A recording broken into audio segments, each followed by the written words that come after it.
एका गावठी कट्ट्यामधून फायर केलेला आहे। 3 इसम होते।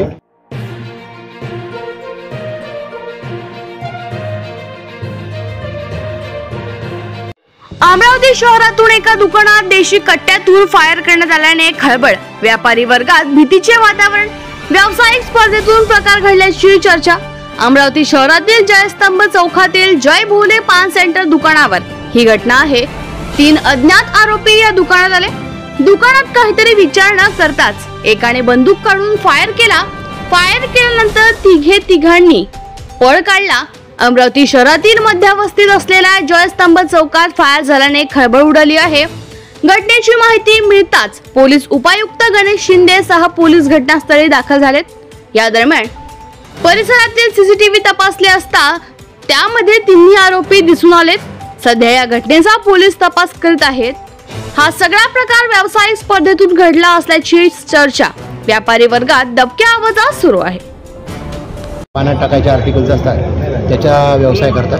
ते जुने व्यापारी आहेत। ते याच्यातले संपूर्ण जिल्हाभरामध्ये ते त्याचा व्यवसाय करतात। त्यांचे काय 5-10-20 सप्लायर आहे आणि 1000-2000 जे काय असेल ते क्लायंट आहे। तर आज संध्याकाळी साधारणपणे 1 तासाभरापूर्वी त्यांच्याकडं हे गुरुबक्ष मंगलानी हजर नव्हते, परंतु दुकानावर ते विकी मंगलानी आहे का असं विचारत 3 मुलं आतमध्ये आली आणि विकी मंगलानी काय आहे असं विचारत त्यांनी मग त्यांना तो काय विकी मंगलानी अभी नाही आहे तो बुलाव किंवा अशा पद्धतीचं हे करून मग तो नाही आहे तर कुठं गेला काय गेला असं म्हणत यांना दहशतीखाली घेण्यासाठी दुकानात हजर असलेले जे दुसरे सागर मंगलानी आहेत त्यांच्या गुरुबक्ष मंगलानीचे ते मुलगा आहे ना, गुरुबक्ष मंगलानीचा मुलगा आहे आणि ते जॉईंट फॅमिली असल्यामुळे एकत्रित बिझनेस करतात। विकी त्यांचा मुलगा आहे आणि सागर मुलगा आहे। गुरुबक्ष त्यांचा मुलगा आहे, भतीजा आहे, पुतणी आहे। सागर भाऊ आहे, बरोबर। सागर याचा भाऊ आहे, चुलत भाऊ, परंतु त्याचा चुलत भाऊ आहे सागर।